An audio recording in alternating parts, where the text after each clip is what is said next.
What's going on, everyone? I want to welcome Warren Ballentine to the show. Now, a lot of you have asked me, can you reach out to that brother, do an interview with Warren Ballentine? We'd love to hear from him. So, as you see on the screen, he's with us today on the show. How you doing, Warren? Good, brother. Good to be here. So, I want to ask you a question for those who don't know you. Could you explain to them a little bit about yourself? Man, I'm a kid from Chicago, grew up on the south side of Chicago, once probably still the baddest area in America, in Inglewood. Went to high school there, grew up there, went to college, went and got a master's, went and got a law degree, got on the radio and tried to change the world, especially for poor and black people across the country, man. I'm pretty much simple. That's me. So, you mentioned the south side of Chicago. Has anything changed? Has it gotten better or worse since you was a child? Well, Ben Wilson was the #1 basketball player in America in 1984 when I was 10. He was murdered in Chicago. He was the 685th person murdered in Chicago that year. Chicago hasn't gotten better. It's only gotten worse. I mean, the only thing is everybody gets to see Chirac now because of all the cell phones, all the blogs, and all the social media. People are actually getting to hear and see what's going on in Chicago. But, I mean, this has consistently been going on since the early 80s. Now, who is running that town? Is it Democrats? Is it Republicans, Independents? Who's running the town politically? It's the Democrats. I mean, the state of Illinois as a whole is Republican, but Chicago is Democrat. And because it's Democrat, usually Illinois goes in the presidential election in the general to the Democratic Party, just like the city of Chicago. But, it's unfortunate that we as black people vote just straight Democrat. Because, we have the Democrats who take our vote for granted and Republicans who think they can't get us. So since we have had a city like Chicago has been under Democratic rule, there's been murders and everything. What do you think black people should do politically to change the landscape of that? Well, I think it's a couple of things we need to do. One, I think we need to get the lead from our Latino brothers and sisters and get in the middle. We don't need to be just completely, in love with the Democratic Party. The second thing that we need to do is that we need to get candidates in there that's not going to be forgetting where they come from once they get in the office. And thirdly, I think this is for all people. I think we need term limits on everybody. I think the problem is because we don't have term limits on a lot of these elected officials, they may go there with the intention of doing good, but in the end, they become corrupt because, hey, look, big business is running America. Correct. Now, you stated that you were an attorney. What inspired you to become an attorney? Actually, I'm going to tell you, it was funny because I was home from school and, like I said, I grew up in a very bad neighborhood and I was with my boys. And actually, I was at a party and I didn't want to drink and drive. And I got in the car with my boys I grew up with. I was asleep in the car. We got pulled over. The cops searched the car.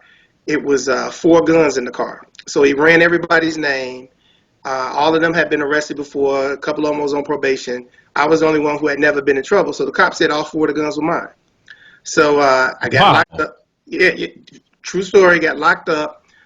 Sat in jail for 6 months. Lost my scholarship for school.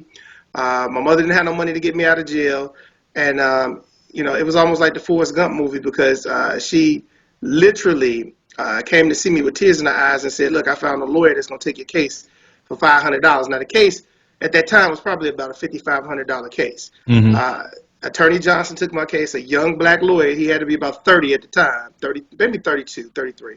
Took my case for $500, and we went to trial. And I remember the DA telling my friends, if you come in here and testify that these guns didn't belong to him, we going to put the guns on you and all y'all going to jail. But all my friends in the car came in and testified and told the truth and said that, I didn't know the guns were in the car. They weren't his guns. And they told the cops that when they initially stopped us, but it didn't matter. I remember walking out of the courtroom and I told Attorney Johnson, let me wash your car, vacuum for you, do something. He said, if you want to do something for me, do something with your life. And at that moment, I said, you know what? I'm going to law school. I'm going to go re-enroll in school. I went and worked in a steel mill to pay for school. I worked in the steel mill 12 hours a day. Went to school the rest of the time during the day, and I did that for 3 years so I could graduate. Now, let me ask you a question about the Chicago Police Department. Since you had a run-in with them and they tried to really ruin your life, like you do a lot of young black men, do you believe the Chicago Police Department have a lot of Klan members in uniform in that department? Well, I think that's everywhere. In fact, on my radio show, I had the national recruiter for the Ku Klux Klan on my show back in 2010. And at that time, he came on and admitted to me that, you know, their new Klan agenda is simply that they're going to put people in positions of police, of judges, of prosecutors. This way they could clean up the streets the way they want them to be cleaned up. So, you know, I think this may be indicative of police and judges and DAs all across the country. I don't think it's just centralized in Chicago. I think it's everywhere. But I think that in Chicago, it may not just be Klan related. I think it's also that you have police officers who've never been around black people, never socialized with black people, never grew up with black people, policing black people. And so I guess their perception of us is the perception of what they hear on the radio. Because I mean, look, listen to our radio stations compared to theirs. I mean, listen to the music that our kids are hearing compared to theirs. When you look at us on television, look at the perceptions that we're getting out as black people on TV compared to theirs. So I think a lot of it too is that they have no clue of the people that they're policing. Well, let me ask you a question. A lot of people have suggested this. Do you think people, like for instance, do you think white officers need to patrol the white community and black officers need to patrol the black community, and Hispanic officers need to patrol, let's say, the Hispanic community, cut down on these problems? I don't necessarily agree with that. What I think is that wherever you're policing, you should live in that neighborhood. Because if you live in that neighborhood and you see these people on a constant, loop of life, where you see them in the grocery store, you see them on the basketball courts, you know, you see them just as regular people, then you know that's just Pookie. He may look like he's dressing like a thug, but Pookie is just Pookie. He's in school, he's trying to do what he's doing, but all he can afford is that wife beater and do-rag and some jeans. So I think that's what needs to happen. I think if the cops actually took the time to know the community, I think it wouldn't matter what color they were. Okay, yeah, because that came up when we kept seeing a lot of these unarmed, killings. People saying, well, maybe since, when you brought up the point about, well, they don't understand black people. I've had people call my radio show and tell me I've never even been around black people. What I know about black people come from TV, which is highly dangerous, and we know the narratives that spun on that. But you became an attorney. And also, it said that you were a prosecutor as well, correct? Yeah, and actually, what's sad is that I probably would have been a prosecutor for life. The problem was this. I saw what was going on and how many poor people, it wasn't just black people, poor people were getting railroaded by the legal system. Because, see, what happens is the cop will pull somebody over. And let's say, they pull you over for speeding. You say something wrong and they got an attitude. Now they didn't give you a speeding ticket, a resisting arrest ticket, an assault of an officer ticket. And now you get all these charges on you, and they're basically telling you, hey, we're going to give you a deal or you're going to go to jail. And so what you usually see in the courtroom every day across this country is poor people who have been overcharged, over-prosecuted, taking deals so that they don't go to jail but ending up with a criminal record. Now, we know these criminal records literally ruin them for life. It's a scarlet letter A. I mean, you think about this. One of my biggest disappointments with President Obama is this. He's doing executive orders for all these different things. One of the executive orders that he needs to put into place is that if you're a nonviolent felon in this country, and meaning that, you get caught, selling drugs, or, you didn't shoot anybody, you didn't kill anybody, you didn't maim anybody, if it was a nonviolent felon and you've been out of jail for over 2 years, you should have the right to have your criminal record completely removed. He should do that to allow people to get back in the workforce. But the problem is this. They are selling prison stock on the New York Stock Exchange. They are selling prisons. States are selling prisons to private owners, guaranteeing 90% occupancy for the next 20 years. How can you guarantee 90% occupancy for 20 years and you don't even know who's going to commit crimes in the next 10 to 15 years? The only way you can do that is if you set up the system to make sure people will be getting incarcerated. And we talked about this about private prisons on one of our videos in the past. We talked about the Corrections Corporation of America, which Mm-hmm. is the biggest one. They sell on New York Stock Exchange. Last time I seen their stock is around like $25 and some Yep. odd cents per share. And Yep. there are a lot of people in this nation, billionaires and even famous people who have stock within private prisons. And That's right. they've been caught. Judges has been making deals with private prisons to give lengthy sentences so they can get kickbacks and stuff like that, which is totally wrong. And this is what happens to poor people in America. But of course, they're going to disproportionately do it to the black person first. Well, all this is is a smoke and mirrors kind of thing, because Mhm. the 13th Amendment is clear. It tells you that slavery was abolished except for if you are incarcerated. Correct. And every state has that in their state constitution, and it's in the federal constitution. So even though we can make the argument that we're free, we're really not free, because the legal system is being used as the way to enslave people and to give them cheap labor through a new Jim Crow, which is Jim Crow ESQ. This way they can lock you up, work you all day for pennies on the dollars for these corporations. Corporations are using prisoners all across this country and saving billions of dollars in work uh, by paying them pennies on the dollar. Correct. It kind of remind you of that book Michelle Alexander wrote, The New Jim Absolutely. Crow, Mass Absolutely. Incarceration, during color blindness. And if they can't get the slave labor from the prisons, they get third world labor from, and cheap labor from, China and Taiwan, and Absolutely. abuse those people who don't really have the money to make it either. Now, we want to focus on your radio show. You had a syndicated radio show on Radio One. Can you tell us about that show and what made it successful? Because you was on 37 different stations. Yeah, I mean, what made it successful to me, it was the listeners who called in and interact, and the fact that, I think in order to be successful in radio, to me, the key is being a good listener and really knowing the area that you're broadcasting in. I mean, if I was on in Houston, what I would do is go to Houston and spend a month in Houston, so that I would know the churches, the streets, the political players, the people in the street. Uh, Even to this day, I'm back on the radio. I'm in 6 markets, but also streaming online. But what I do is, when I go into these markets, I don't go to where the lawyers hang out at. I go into the hood, because that's where I'm from. That's where I feel, to be honest with you, the most comfortable at. Hmm. I would much rather be in a hoodie and some Timbs than a suit and a tie. But I can dress in a suit and tie and have that conversation as well. But I go into the hood so you can find out what's really going on in the streets, and then you find out what's going on, and then you come back and talk about it on the radio, and then you kind of be the voice for the people who don't have a voice. And I think that's what made my show successful, because I was bringing up stuff other people wouldn't touch. I mean, I got people to put $1 million in a black-owned bank. I got black people to start saving their money. I got black people to coalesce together to open up businesses together. And once I started doing that, and once I started talking like that, I became target number one for the federal government, because I was telling black people and poor people that you don't need to rely on the government to change your situation, and that we got enough money in our communities to fix this.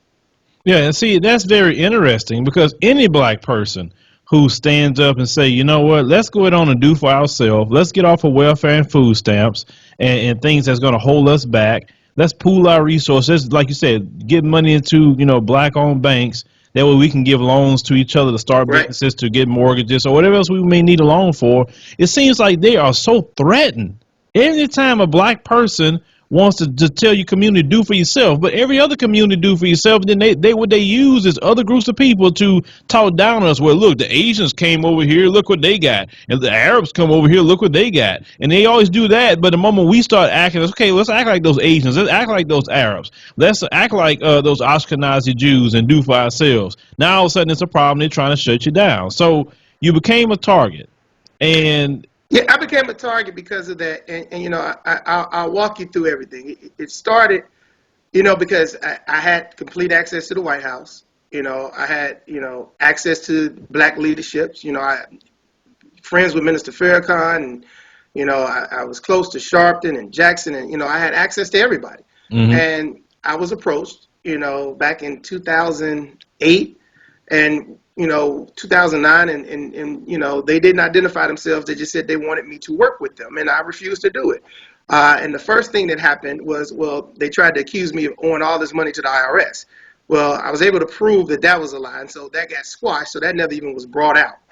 Uh, then they came back and said, well, it was some people who committed some mortgage fraud, and you did some of the closings, and this was from back in 2003. Now, I made $300 at these closings. That's how much Mhm. money I made, which is the typical thing. In Illinois, it's different than anywhere else when you do real estate closings in Illinois because the attorneys does none of the paperwork. We don't we don't escrow any money. We don't write up any paperwork. We don't do anything. Everything is done through the bank and the title company. So as an attorney, when you come to a real estate closing, all you're really doing is going over the document review to make sure the people agree, this is what they signed off on. That's it. You don't know where they work. You don't know how much money they got. You don't know none of that because you don't have any access to that before you get to the closing. In fact, when you come to the closing, you're usually there 15 to 30 minutes. If you're the seller's attorney, you don't even go. If you're the buyer's attorney, you go and you're maybe there 15 to 30 minutes. Now, I made $300 on these closings. These people who were doing this scheme were making $75,000 to $150,000 a pop. I was making $300. And the federal government said I knew what they were doing. Even a 15-year-old kid would not sit in there and make $300 when everybody else making $75,000 a pop. It's just not going to happen. They charged me with this. They ruined my name. And it was purposely done. They didn't care. I mean, to be honest with you, they had no intention of trying to put me in jail. The intention was to get me off the radio. The intention was to mess my name up. And the intention was to draw some attention to themselves. Because as a former prosecutor, prosecutors don't make a lot of money. They don't.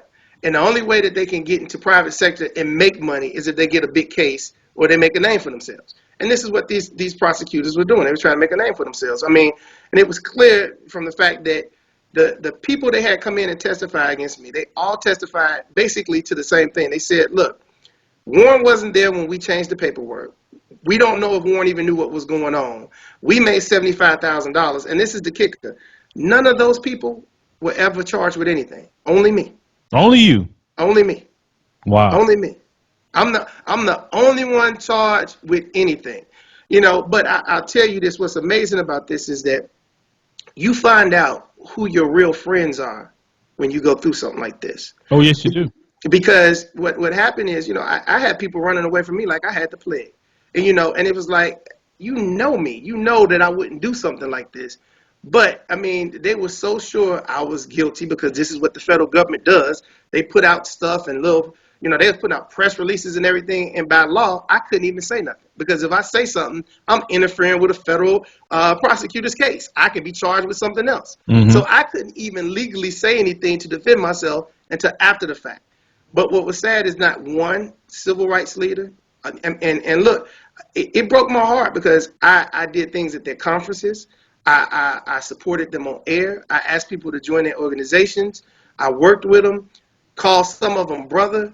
Not one civil rights leader, not one, called me and said, hey, man, do you need your light bill paid? Do you need your phone bill paid? Do your kid need some food, man? You need a loaf of bread? Not a one of them. Not one of them tried to raise money for me. Not one of them tried to do anything to help me. And, it just showed me, what kind of civil rights leaders we have today.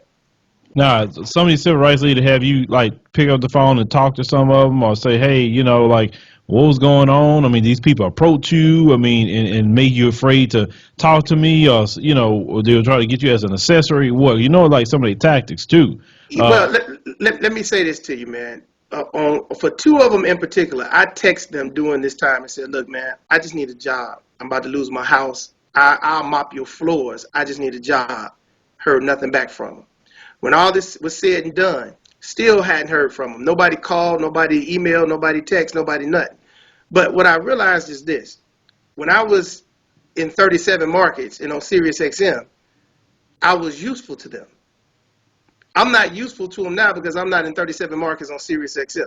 Mm-hmm. See, that's what it really boils down to. What it really boils down to, as long as I was playing ball with them and preaching the gospel of them, I was cool. But now that I don't have 37 markets in Sirius XM, now it's, we ain't even got time for that Negro.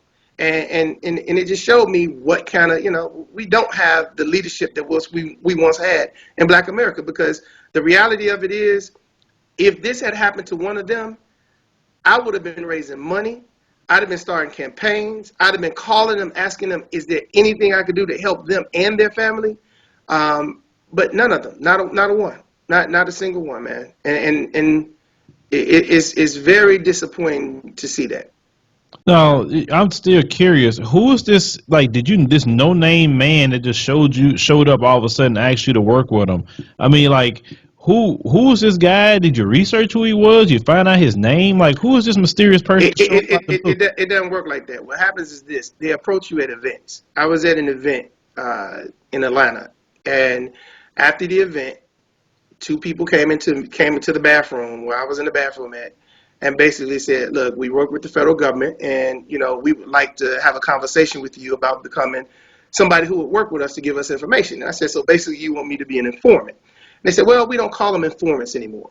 We call them people who are working with us. We call them friends of the bureau." That's what and I said, "Well, I'm not going to be a friend of the bureau. That's just not going to happen." I said, the reality of it is that we have a black president, and in this day and time, you will never get me to be an informant, because I don't want my kid growing up one day and saying, well, my father was informant on the first and maybe the only black president. I mean, so it was a very peculiar situation, and it was about a 5 or 7 minute conversation. And after I said I wouldn't participate, basically they said they would be in touch, and walked up out of the bathroom. Wow. So basically, when you get to this is just informative to me. That's why I'm asking questions. Just maybe, for instance, I need to know that for future reference. So when you get to a certain point, you gonna need your team around you at all times. You're Like, gonna need your team around you, but more importantly, when you get to a certain point, you're gonna have to understand that either through the federal government or through corporate America, somebody's gonna come at you to try to get you to do their bidding. One of the things that I tell people about Minister Farrakhan that I actually admire the most is that you can't say he a bought and paid for Negro. There's no way you can say it, because the Nation of Islam is self-sufficient. I mean, if you look at any other black civil rights organization, I don't care who they are, whether you're talking about Operation Push, whether you're talking about NAN, whether you're talking about NAACP, Urban League, they all are taking huge money from corporate America, which means that if corporate America does something to black and poor people, how much of a fight are they going to have for black and poor people? If I'm a corporation and I'm giving you $10 million a year, and then I come and slap some black people, you ain't going to fight me, because you don't want to lose your $10 million a year. correct. And so when you look at what's going on, and see, this is the illusion of black America. We got this illusion that we got black folks fighting for us. As long as they're taking money from corporate America, as long as they're in bed with the Democrats, we ain't got nobody fighting for us. Because, see, the thing of it is, civil rights leaders in the past, Martin Luther King wasn't in bed with Kennedy. He fought Kennedy just like he fought the Republicans. Because if you're fighting for a group of people, whether they're poor, whether they're black, whether they're white, you can't have another group that you're tied to. Because if you're tied to that group and that group falls out with the other group, who are you going to fight for? Mm-hmm. Who are you really going to fight for? And see, that's the thing.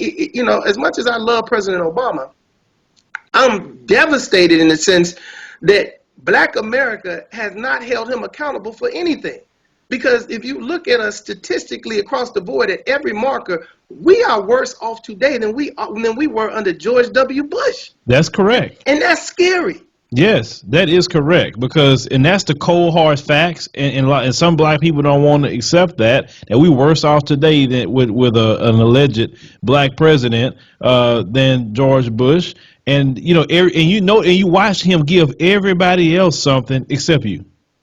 Well, I found out how cold the White House was when all this stuff went down too, because I've supported President Obama since he was state senator. Not even United States Senator, state senator in Illinois, because I was in Chicago when he was running for state senate. Mm-hmm. So I've been with him since day one. Valerie Jarrett used to take my calls, emails. I get called right back. I email, call now, no response. Mm-hmm. No response whatsoever. But again, when 37 Marcus and Sirius XM, I was useful to them. And when you're useful to people, they'll use you as much as they can use you. And then once you become unuseful, then they let you go. They Yep. let you go. You That's know. that's usually how it works. That's why, I believe in, I keep telling people I don't want to be a part of any type of corporate agendas or corporate markets, because you work for Sirius XM at the time. Yes, you were useful, but you were still working for them. Versus, let's say if you'd have built your own empire, the Warren Ballentine empire of media or whatever, and you still had those 37 markets.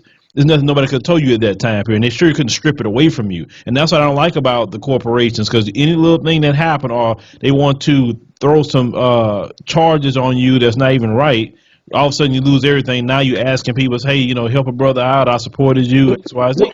Well, I'll say this. On for the record, Radio One. It wasn't Radio One or Sirius XM that got rid of my show.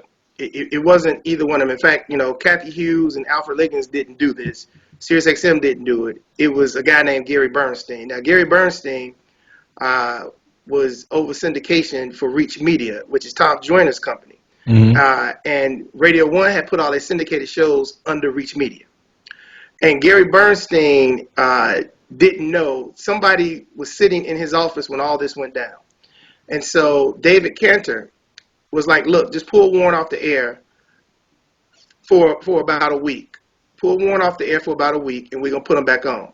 Well, Gary wanted to get rid of me because of this reason and this reason only. At the time, I was working with Dead Stoppers Law Firm. We were purchasing airtime in Chicago to play the Warren Ballentine show on 106.3 FM. Well, David Cantor thought that might be plugola or payola, but it wasn't, because everybody knew I was a part of Dead Stoppers. So when all this went down, Gary Bernstein basically wanted to kill two birds with one stone, because he wanted to get rid of Dead Stoppers. And so he said, well, look, this is how we get out of this contract with Dead Stoppers. We get rid of Warren, we get out of this contract with Dead Stoppers. So Gary Bernstein is the reason that I was let go from Radio One. It wasn't Radio One, it wasn't Sirius XM, it was Gary Bernstein. But karma is a mug, because he was let go from Reach Media soon after that. And I look at radio today and I kind of say, well, maybe this is a blessing in disguise.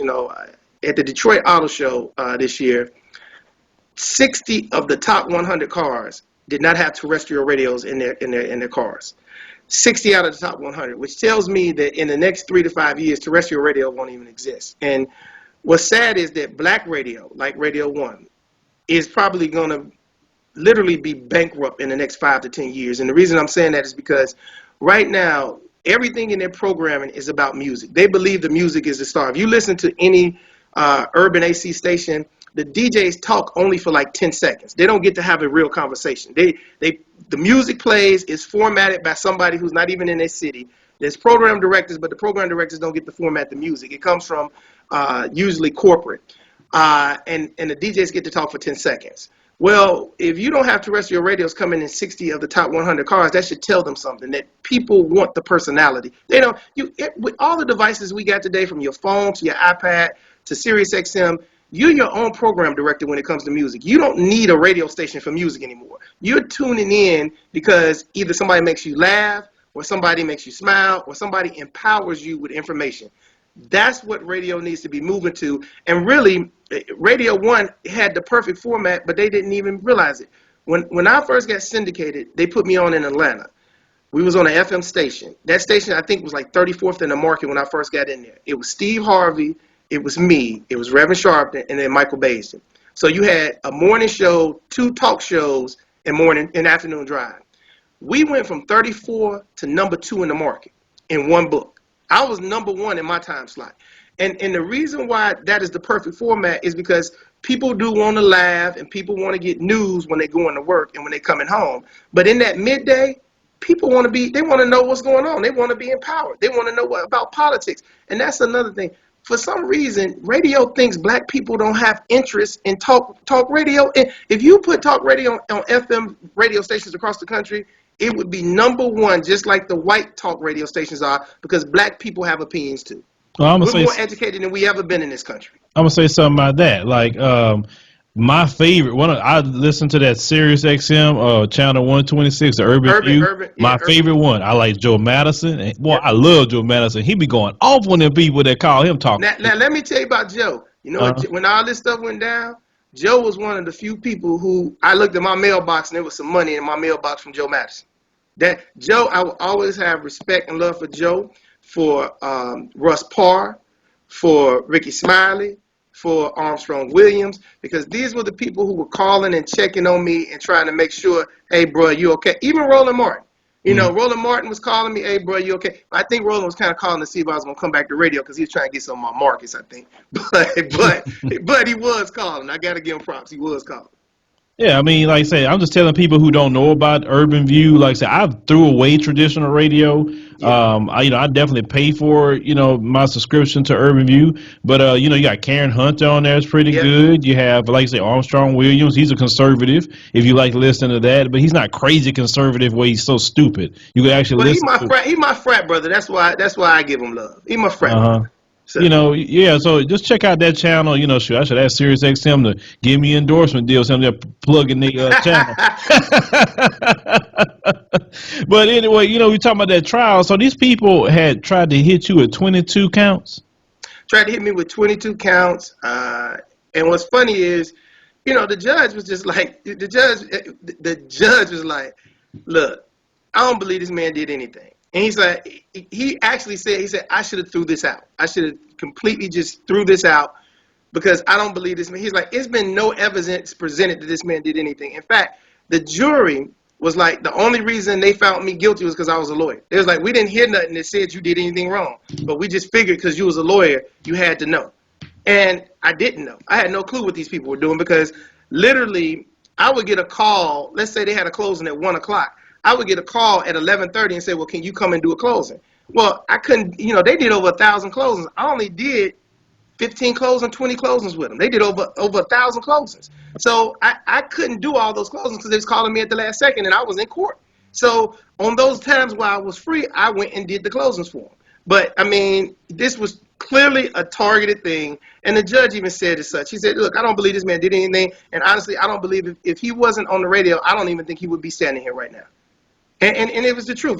This case got them so much publicity in the news that, it was a win-win for them. It didn't matter if my life got messed up. It didn't matter if my name got put in the mud wrongly.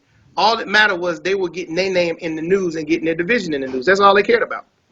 Yeah, that's these people are just dirty, man. How they do a lot of stuff. So at the end of the day, you end up only getting charged. Maybe he threw out probably most of the charges. He threw out 19 of the 22, and the other 3. The only reason he kept them in there, he said he kept them in there only because the woman said I had a hand gesture, and so he was like, I'm just gonna let the appellate court deal with that because I didn't throw it out. He was like, so I'll leave this here, but he was like, Mr. Ballentine, you definitely should appeal this case. So that's where we're at. Okay, so from what we read, the original sentence that he gave you was what, 1 day in jail? He didn't even give me 1 day in jail.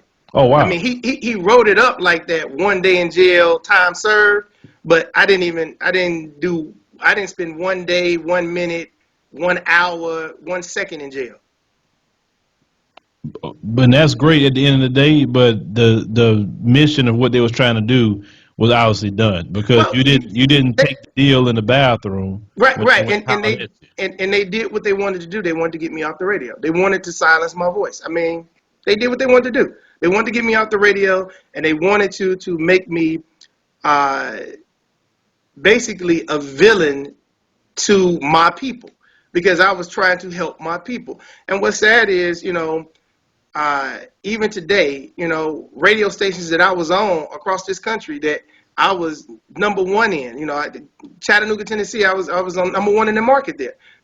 We called to try to get them to pick up the station. We're like, look, you ain't even got to run it in the time slot. Run it overnight. No call back.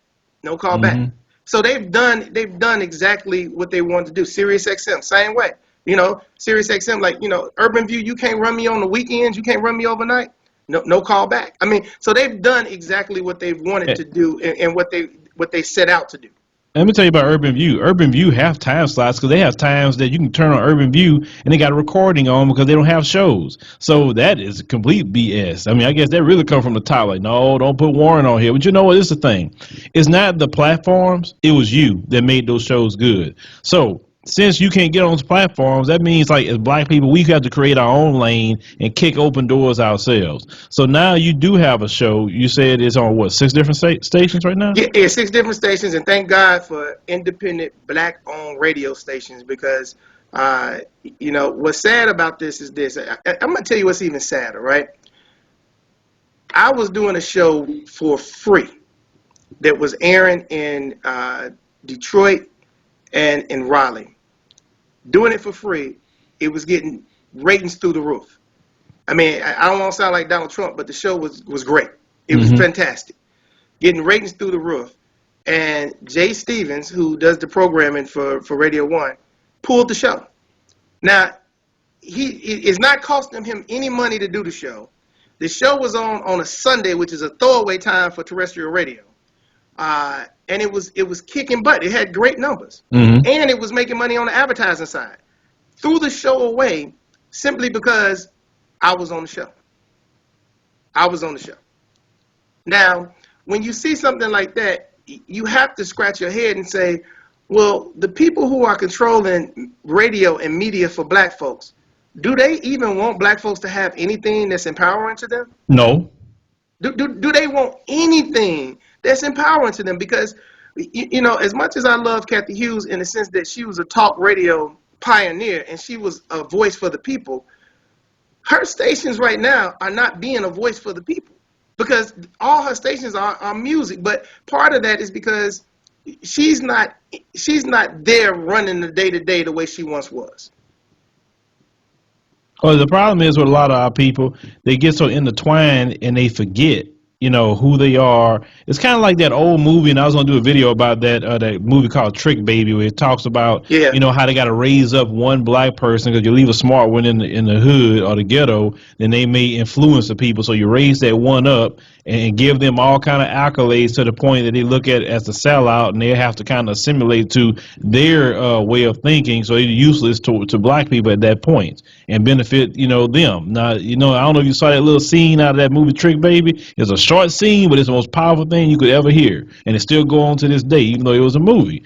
So I think this is what we promote here. We promote independent media. It's a grassroots movement, and we have to do it that way because nobody else is going to tell our stories, focus on our topics, and we can get on internet radio and start there. We can build our companies. We don't need them for anything anymore. That's the great thing about it. You're right. I mean, the truth of the matter is, what's crazy is this. My show right now that I do from 10 to 1 Eastern on the internet, we average 350,000 to 500,000 people a day listening on the internet to my show. There you go. And that's crazy when you really think about it. Because I'll give you in Atlanta, right? In Atlanta, I have almost 80,000 people in Atlanta listening to my show via the internet every day. And the local radio stations won't even pick up the show. Now, that's the craziest thing in the world there. Because if I'm doing 80,000 people in Atlanta without being on your local terrestrial radio station, just via the internet, imagine how much advertising money they're losing by me being able to do something like that. But look at the advertising money that you could gain as well. I mean, do you stream your show on YouTube? I don't stream it on YouTube, but what we do is we do stream it and we do it through Empowerment Radio Network, and we do actually have an advertising deal through the numbers, and this is how I know the numbers because we got a deal through streaming the numbers and getting an advertising deal. So we do have an advertising deal in place. It's just I'm really just showing you and showing the listeners how much radio is not understanding what's going on with this new movement of the internet, Periscope, Ustream, and all these other things that's going on out here.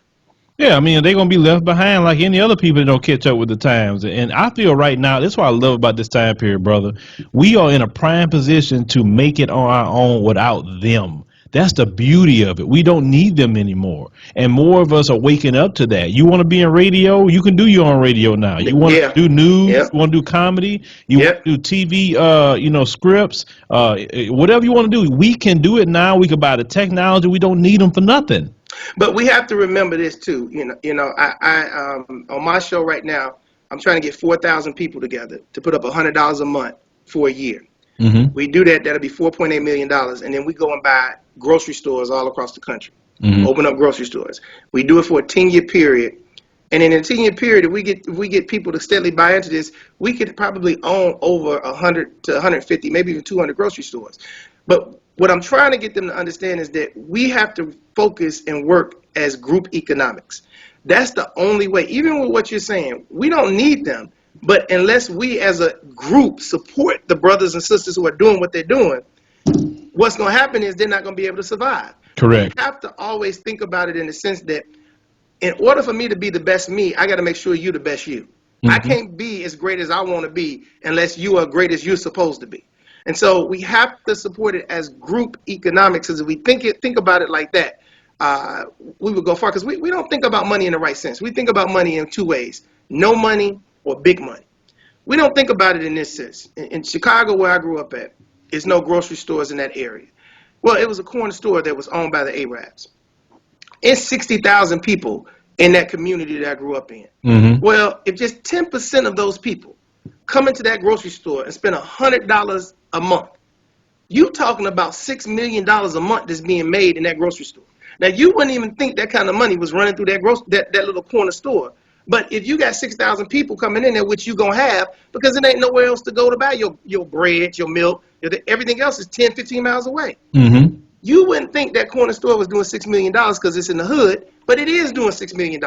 And that's the same thing with the group economics. If we can get 4,000 or 5,000 people just to be diligent enough to put $100 up a month, we can start creating all kinds of stuff. I'm sorry, I said $6 million. It's $600,000 a month that they're making. So you're talking about $6 million a year. But it's if we started doing the same thing, we could start creating all kind of avenues, all kind of lanes that we don't have access to right now that we could have access to.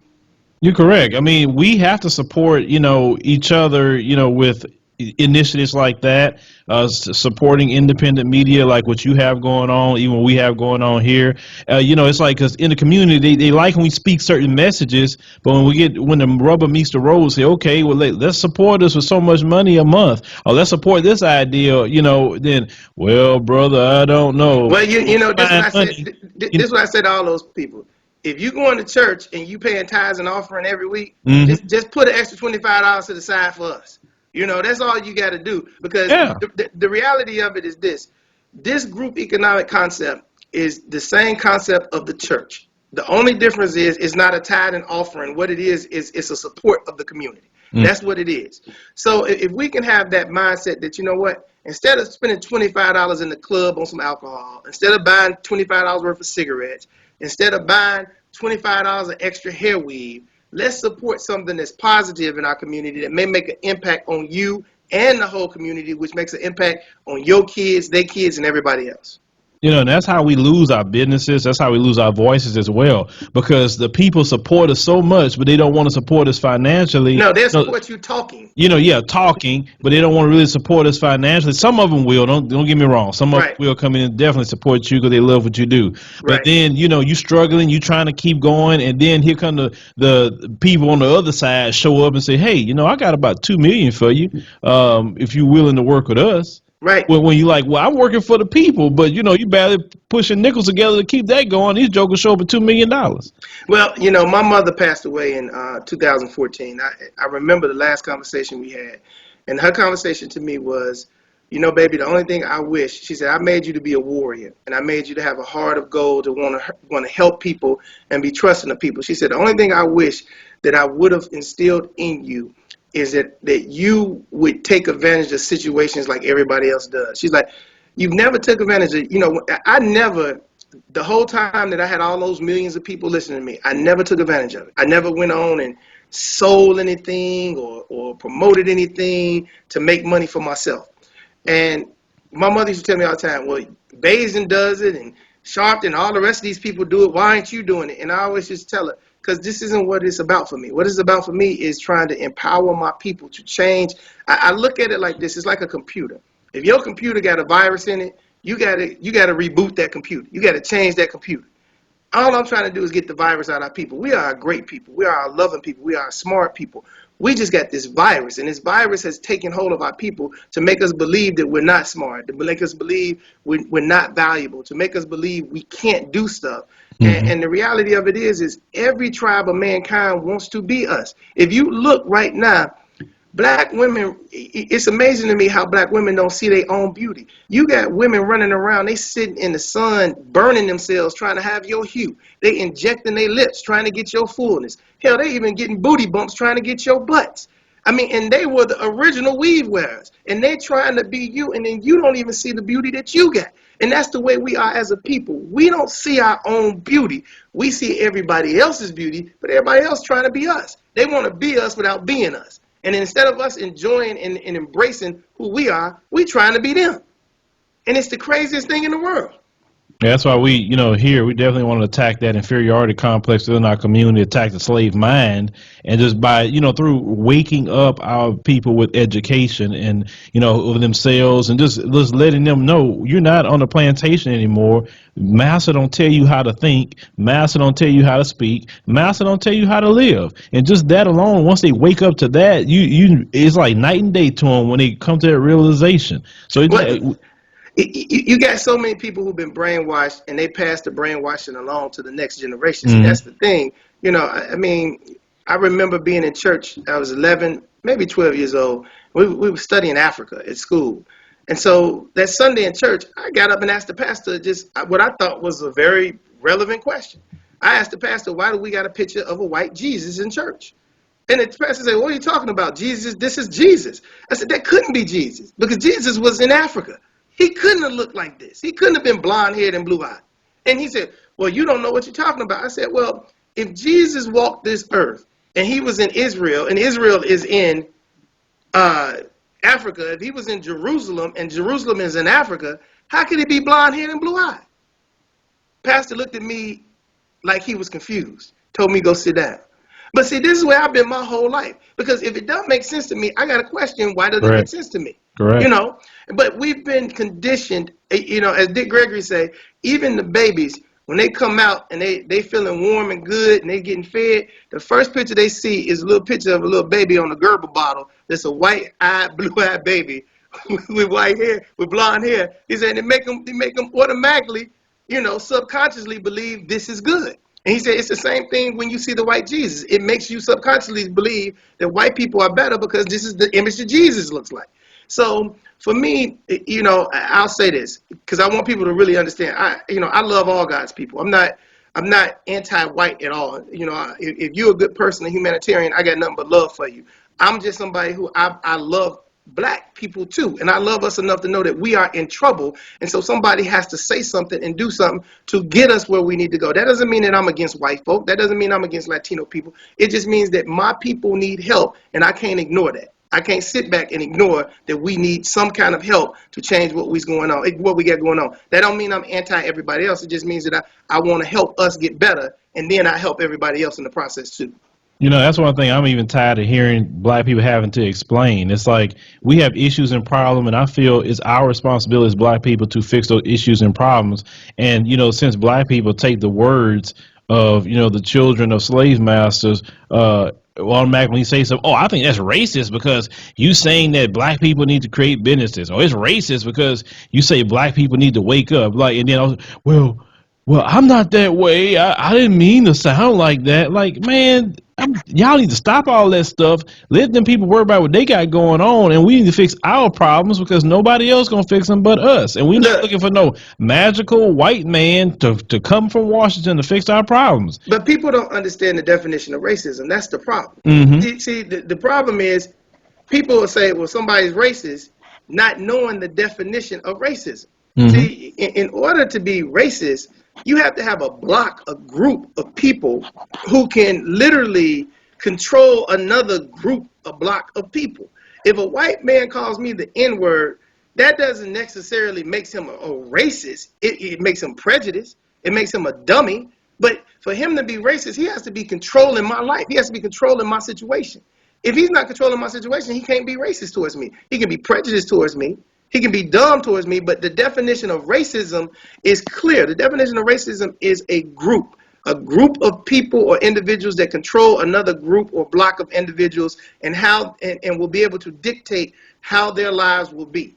Now, when you collectively put a group of white people together, like the KKK, or a group of people who dislike Jews or Latinos or blacks, then you yell racism. If it's an individual, then you can yell that that person is a racist. You can yell that that person is prejudiced. But racism itself is a group organization thing. But one of the other big problems that we got in Black America is that we've been lied to, we've been duped, because we call ourselves people of color. We call ourselves minorities. You don't want to be a minority. A minority is something weak. You want to be black. You don't want to be labeled as a minority, because a minority could be anybody. If you got a minority scholarship at a school, then if you're at a HBCU like North Carolina A&T and you're white and it's a minority scholarship, well, you're the minority. You get the scholarship. See, but that wordplay, people don't understand that, and so we fall into this lull of we're the minority. Even the NAACP for people of color. Well, look, people of color could be anybody. They could be anybody. White people are people of color. So we got to understand that if we're going to make this positioning and this argument about race in this country, we got to make this argument and position be about ethnicity, not just race. Because if you make it about race, then you can categorize everybody in a lump sum. And black people don't need to be in a lump sum. I mean, hell, Charlize Theron is an African American by definition. She grew up in South Africa. She is. So I mean, we have to understand that and see, we don't know our history. We don't know that we are Moors, and we just, it's so much that we don't know because it's been taken and hidden from us, that when I get on the air and start talking about being Moors and talking about, the lineage in which we come from, I become a threat to the government. And so, hey, I should have seen this coming. I was naive to believe that black folk would stand up and fight when the time came time to fight. Because when I turned around in my fight, I could count on one hand how many people were behind me outside of my listeners who were standing behind me to fight with me through what I had to fight through.